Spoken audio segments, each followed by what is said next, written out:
Фернандо, 10-летний мальчик, собирал бутылки и алюминиевые банки, чтобы заработать хоть какую-то денежку. Все это время он мог думать только о своей матери, лежащей в кровати и мучающейся от боли в спине после аварии. Однажды на улице к нему подошли ребята постарше, которых мальчик раньше часто видел на улице, а с некоторыми из них даже дружил. «Привет, Фернандо, не надоело тебе таскаться по улицам? Давай сегодня ты поработаешь с нами», — предлагали друзья. Фернандо лишь ответил: «Не могу. Мне нужно собрать побольше банок, чтобы купить лекарства для матери». «Чтао, банки. Мы научим тебя, как легко получить нормальные деньги. Например, $1000. Приходи сюда в 9 вечера и узнаешь, обещаем, ты не пожалеешь». Иногда нам удается заработать больше $10 000 за несколько минут. Фернандо отправился домой, очень обеспокоенный. Он никогда не слышал о том, что можно легко заработать денег. Его матери приходилось работать днями и ночами без отдыха, чтобы заработать им на еду, но даже так часто не хватало денег на проезд до школы, и мальчику приходилось идти пешком. В раздумьях мальчик пришел домой, он увидел свою маму, лежащую на кровати и страдающую от боли, и отправился на кухню готовить ей ужин. Фернандо помог ей устроиться, сидя на кровати, и смотрел, как она ест спагетти, которые он отварил, а потом снова уложил ее в кровать, чтобы та могла смотреть телевизор. «Сынок, присядь со мной», — сказала мать, но сын не мог перестать думать о деньгах, которые он может заработать, если пойдет в 9 вечера к своим знакомым. Он быстро собрался и сказал матери, что этой ночью он отправится работать, чтобы заработать много денег. Его мать забеспокоилась и не успела ответить, как он моментально выбежал из дома. Когда Фернандо пришел туда, где обычно собирались его друзья, он очень удивился, увидев, что они все одеты в черное. «Ребята, почему вы так одеты?» — спросил он. «Ну как ты разве еще не понял, некогда объяснять.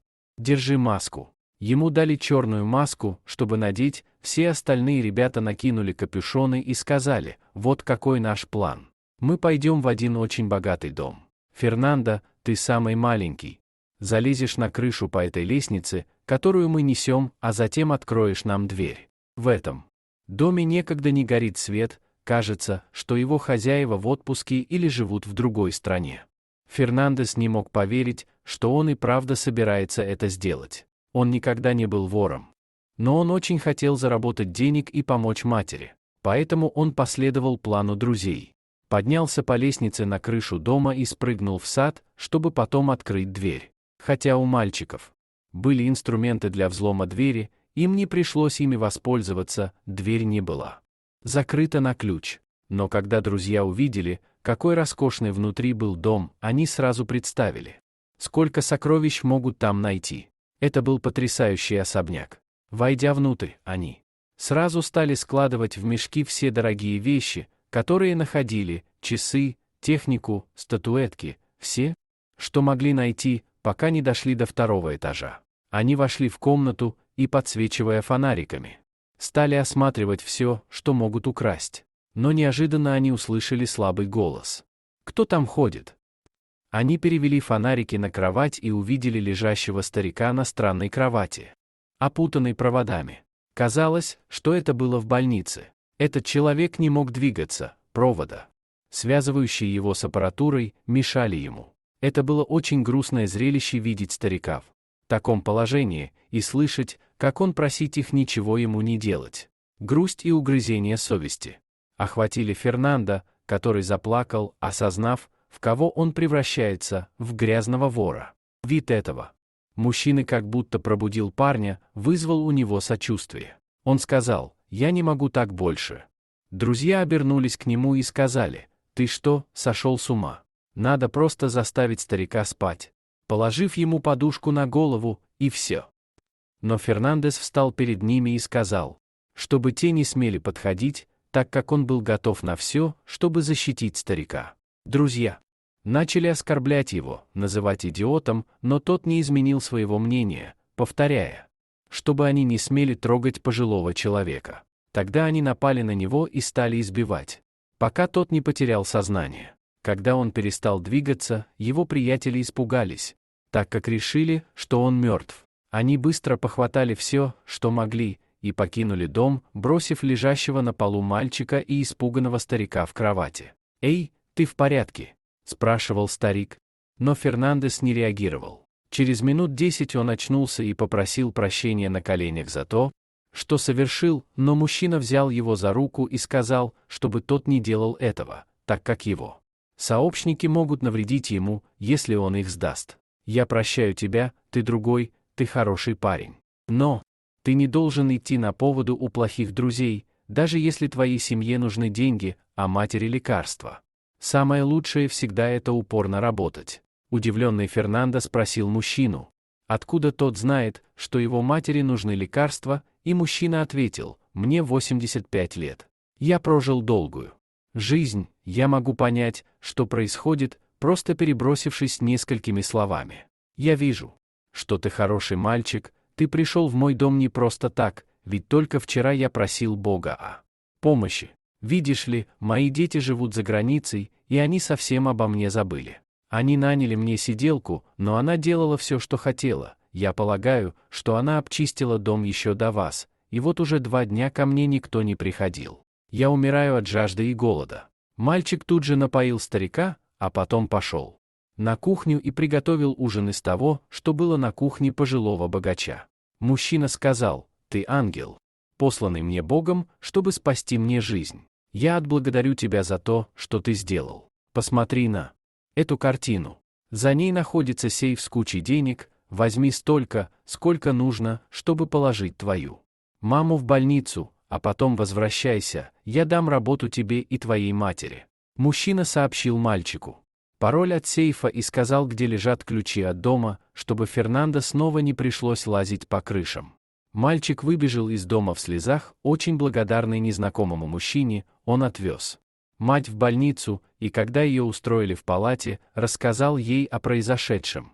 Хотя женщина и была разочарована тем, что сын дал себя втянуть в такое дело, она все же обрадовалась тому, как он проявил себя в итоге, и похвалила мальчика за его доброе сердце. Выйдя из больницы, Фернандо побежал в дом к пожилому мужчине, он купил ему продукты и лекарства. Так мальчик на протяжении месяца навещал то пожилого мужчину, то мать. К счастью мальчика, мать поставили на ноги, она снова могла радоваться жизни, а боль была уже не такой сильной и в таком состоянии уже было проще работать. После выписки женщина в знак благодарности за лечение и помощь сыну навестила пожилого мужчину. Они быстро подружились, и тот предложил ей также работу в своем доме. Они должны были жить в его доме и помогать ему, а он щедро оплачивал их работу. Так Фернандо с матерью переехали в роскошный дом, мальчик смог снова ходить в школу, мать возила его в школу на одной из машин. Старик просто расцвел и смог покидать свою палату, как называл его комнату Фернандо. Он очень привязался к своей новой семье, они выводили его гулять и исполняли все его желания. Однажды мужчина сказал Фернандо, чтобы тот позвонил по одному номеру. Вскоре приехал странный мужчина в костюме, они некоторое время поговорили наедине со стариком, после чего тот вышел и направился к машине. В этот день старик позвал Фернандо и его мать к себе. Он еще раз сказал им: «Вы мои ангелы-хранители, и я невероятно рад, что познакомился с такими добрыми людьми. Спасибо вам за все». На следующий день пожилого мужчины не стало. После похорон приехали дети старика из-за границы, чтобы принять наследство. Фернандо и его мать как раз собирали чемоданы, чтобы покинуть дом, но тут приехал тот загадочный мужчина в костюме и попросил всех сесть, даже Фернандо и его мать.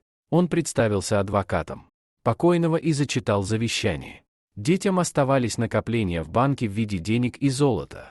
А Марсело с матерью достался роскошный особняк, машины и все, что было внутри дома. Украшения и даже ценные картины. Дети разозлились, услышав эту новость, но все же с завещанными деньгами они могли безбедно существовать до конца жизни, делая все, что захотят. Когда все уехали, Фернандо повел мать к той картине, за которой скрывался сейф, ввел код. И когда женщина увидела, сколько было денег внутри, она была в шоке. Там было точно не менее $1 миллиона. Фернандо и его мать расплакались от благодарности. Они с умом применили полученное наследство. Фернандо стал получать лучшее образование в городе и уже к 19 годам запустил удачный бизнес. Это был небольшой ресторанчик, который в дальнейшем разросся в крупную сеть. Парень стал очень обеспеченным и половину своих доходов тратил на одиноких стариков. Он создал фонд и разработал программу, целью которой было сделать общение стариков с детьми регулярным. Его организация проводила мероприятия, где пожилые люди играли с детьми. Вместе готовили, дедушки и бабушки рассказывали свои истории из молодости.